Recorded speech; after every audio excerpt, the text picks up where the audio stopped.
This is the Collaboration Dynamics Podcast, helping you work together better, with Judy Reese, X-Ray listener, best-selling author, international virtual collaboration trainer, and master of metaphor. Hear more at xraylistening.com.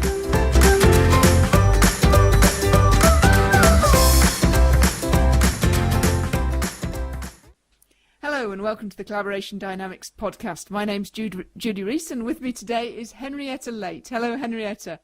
Hi, Judy. Would you like to introduce yourself while I stop stumbling over my words? Okay. I think the reason you're interviewing me is because I run the Richmond NLP group. Maybe people need to know a little bit more about myself in that I was a nurse in a former life. I've also run a catering business, and I've also sold wine by the container load to supermarkets, and that includes champagne as well. So quite a diverse background. Having said that, I've always been interested in personal development, and I started coaching probably about 15 years ago or more. And I've also become a trainer, a supervisor, and I also work as a psychotherapist. Mm-hmm. So quite a lot going on there. And a few years ago, I had the pleasure of interviewing you about one of your metaphors. We were at a conference, and I think I was interviewing you about the practice group and what that was like for you. Can you remember the metaphor from that day? I do. I remember it vividly. And it was, I think you were going to be interviewing someone else, and I was the kind of like, oh, can you help out? We need a subject. And I do remember it. And it was, what I remember coming out with was that it was related to baking cakes. The fact that you could have a basic recipe. So, for example, a basic Victoria sponge recipe for a plain cake. And you could make it into a chocolate cake, or you could add chocolate chips or whatever. And I ended up, as I remember, it was like a kind of cherry cake, the sort that you'd have at a village fair, almost like a sort of WI competition, who can bake the best cherry cake, although it wasn't competitive. Mm-hmm. But I had a vision of it on a plate with a kind of doily under it, slightly retro, I suppose, but maybe fashionable now. And that's what I came up with, the fact that you could create varieties out of something quite basic. And how does that relate to the group and how you run it? As opposed to now? More then, I suppose. Oh, then? It was a case of you could use whichever ingredients you wanted. And with regard to the group, I was aiming to be diverse with what I was offering and relate it back to NLP. So that was my aim. So NLP has always been the basis for the group. And also, I suppose, maybe a kind of homeliness about it. Everybody could bake a cherry cake, but everyone's cherry cake would be slightly different, and that would be okay because it would still be a cherry cake. Mm-hmm. And I remember it quite vividly, and I think it's quite surprising to people who don't know about this metaphor stuff, just how easy it is to remember one's metaphors. Yes. They do seem to take on a vividness and a life of their own. Yes, and then when you were asking me about whether or not I wanted to be interviewed, all of a sudden my cherry cake disappeared and other things popped up, and it was like, oh, that's interesting, because I hadn't gone back to it to see how it had developed. So nowadays, when you're collaborating at your best, that's like what? It's like a very busy artisan marketplace, like a food marketplace. So it's mainly food. But the picture I had that popped into my head as soon as I was thinking about my last metaphor was lots of different stalls with cupcakes, not just ordinary everyday cupcakes, but the really exquisite type. very artisan type, where you've got the kind of modern packaging for them, and they're laid out in such a way where it's like a feast for your eyes, and your eyes would scan the stall. And if you decide which cake to choose to buy, you have to take your time to decide. Mm-hmm. You'd be contemplating. So it's exquisite, like a feast for your eyes, like that. Is there anything else about that feast? For me, it's the colour and diversity of what's actually there, and also how much more can be created of not only what's underneath the glorious icing or decorations that you can see. There's just so much more depth and thought that's gone into the preparation, and also a much higher degree of creativity, but also personalisation. What kind of personalisation? The way people decorate the cake, how the cook, chef, artisan would have decorated it, whether they've created something as part of the icing to add onto it. So it could be of chocolate shape on, or it might be something that you wouldn't expect to see on the top, which might be more quirky and doesn't necessarily relate to, it's not a piece of chocolate on a chocolate cake. As an example, it could be something like a raspberry, or it could be something that you wouldn't necessarily expect to go with chocolate. It could be, I don't know, a piece of bacon or something. So when it's like that feast for the eyes, and that kind of artisan marketplace, and it's very busy, what kind of busy is that busy? It's an energetic busy, that hubbub of people talking, exclaiming, "Oh, look at that," or "Shall we go over there?" That kind of thing. Mm-hmm. And when it's like that and busy and there's that hubbub, whereabouts are you? I'm there, and I'm focused and interested in watching what other people are doing. Mm-hmm. Where they're drawn to, which is maybe the busiest stall. Yes, that. So you're focused on other people and what they're drawn to. Mm-hmm. Is there anything else about that focus?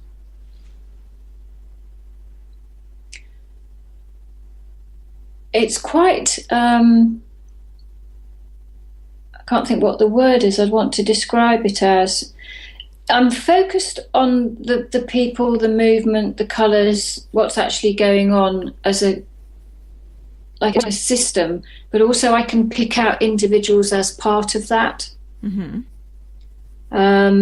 So, I've got the peripheral vision going on of the whole scenescape, and I might notice something, my eye might be drawn to something or someone, and I might perhaps go and find out what it is that they're doing or where they're going, and just be really curious about that. Mm-hmm. And when you're curious like that, what kind of curious is that? Very open curious, more a reflective curious, as in, I wonder what's going on over there, or maybe why someone's perhaps doing something. And when you're curious like that, then what happens? I almost see more. Because the thing that's drawn my curiosity, I can be drawn into that. And whilst I can hone in on that, I almost see more of what's going on around me. So you hone in on that, the thing that's drawn your attention, and you see more of what's going on around you. Yes, and how it all fits. When I say fits, I'm probably thinking about how it would be moving systemically. So if there's a load of people bunched up somewhere, it might be interesting to see which course they take to get out of the bunchedness, or who moves, who doesn't, all sorts of things. And that fits when they're moving like that. Is there anything else about that?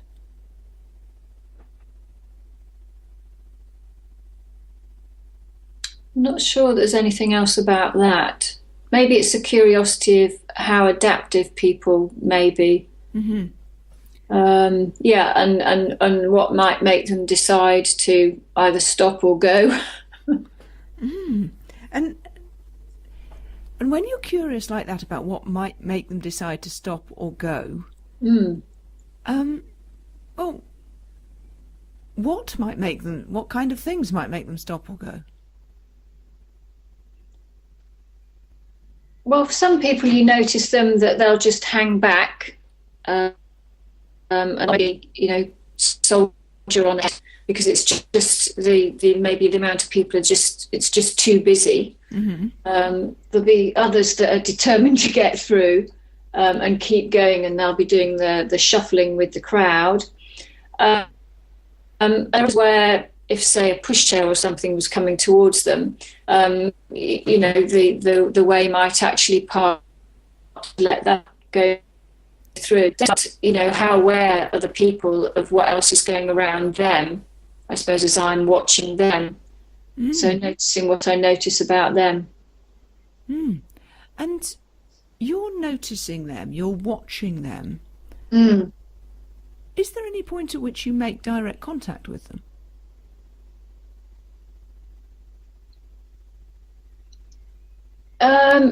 I think if I was, that's an interesting question. Maybe if I felt it was going to be of value, that's something that I might actually do. In that context, if I'm thinking about the metaphor.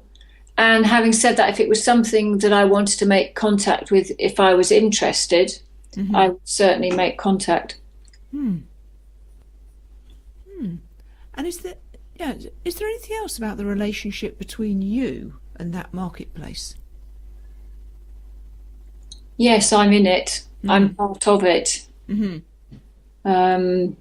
I'm living, breathing it, moving in it, as a kind of context, I suppose. And when you're in it like that, what would you like to have happen?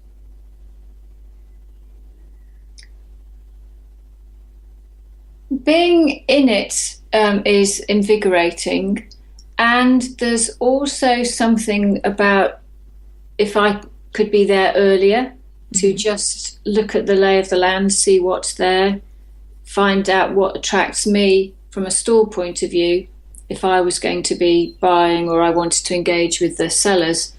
To just have an opportunity to do that, maybe in a less busy kind of environment. And what needs to happen for you to have an opportunity to do that? Make sure I get there early. Yeah. And when you're in it, when it is very busy, that's invigorating. Yes, it's stimulating, being amongst others, watching them interact with one another, and just their attitude to the whole experience as well, and being able to observe but also share that as well. And when it's like that, and it's very busy, and there are all those stalls with cupcakes, and they're not just ordinary everyday cupcakes, they are exquisite, a feast for the eyes. Is there a relationship between the busy and all those people and the cupcakes?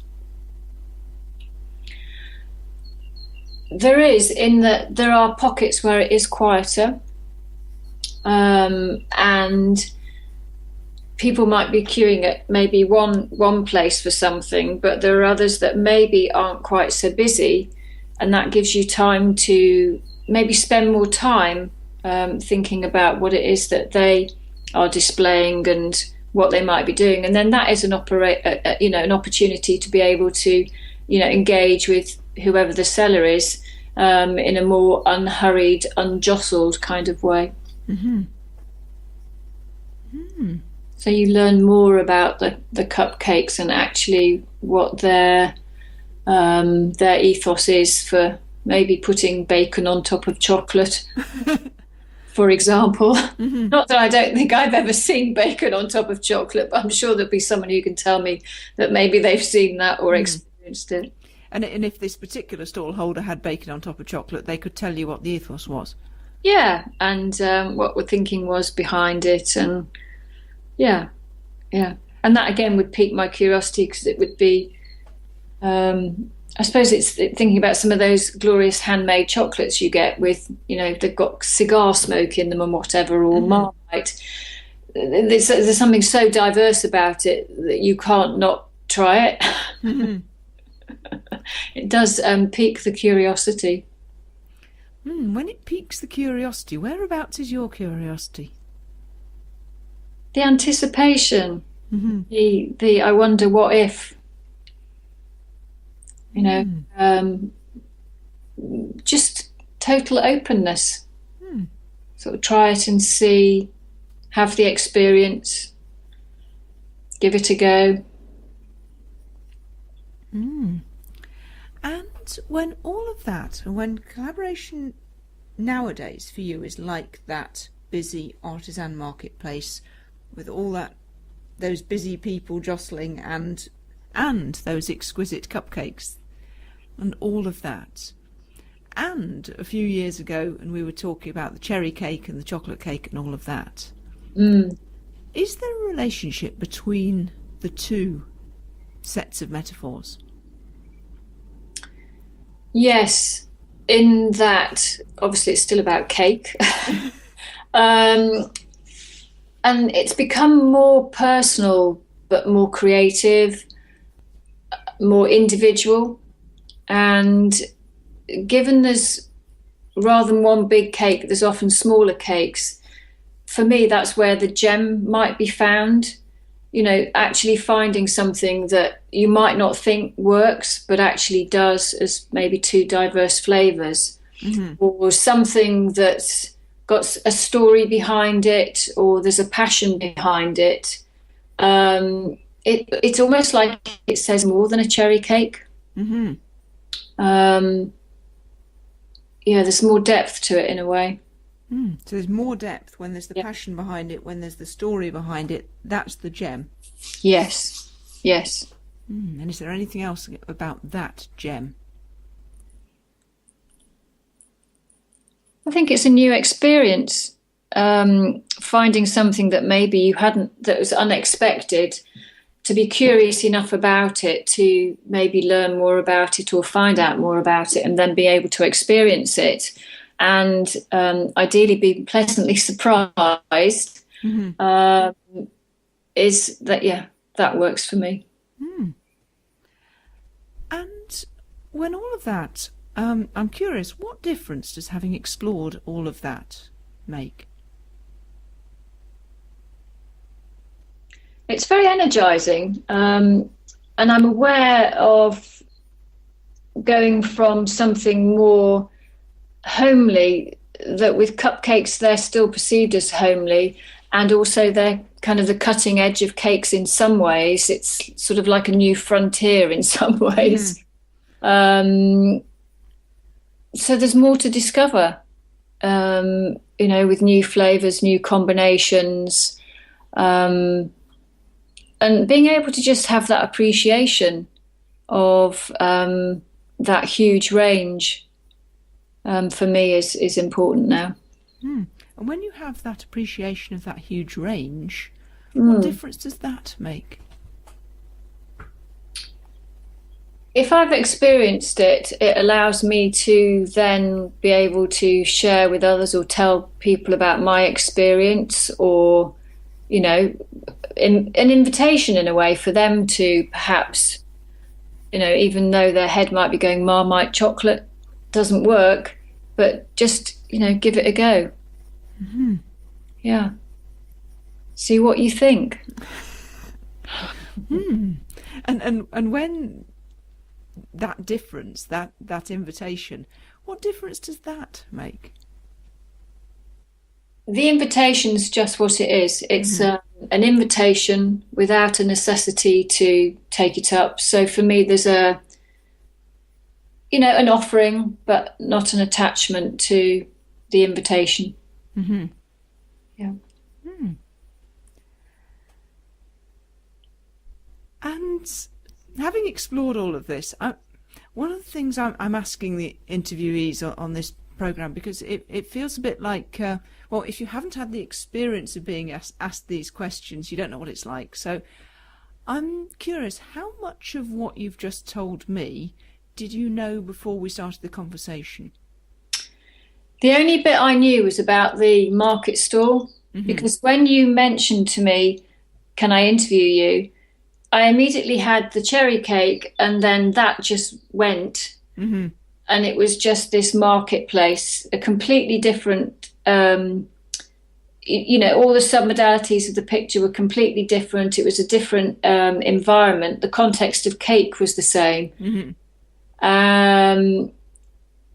So it just came to me when you just said, in terms of what's the difference and how it's moved on. It was like, well, yes, that's how it's moved on. Yeah. So just before we finish, if people want to contact you about anything, about your work, whatever, how can they get in touch with you? Probably the best thing to do is to contact me through the Richmond NLP group. The email for that is Henrietta at Richmond NLP group, that's all one word, .org.uk. And if they'd like to know more about the group, there is a website, which is richmondnlpgroup.org.uk. And I send out mailings on a regular basis as to upcoming talks and interesting topics that people might like to know about. Fabulous. Well, thank you very much indeed for being interviewed. Much appreciated. Thank you. I look forward to hearing what happens next, but hopefully we won't be waiting for another few years before we do the next instalment. I shall keep you posted. Thank you very much.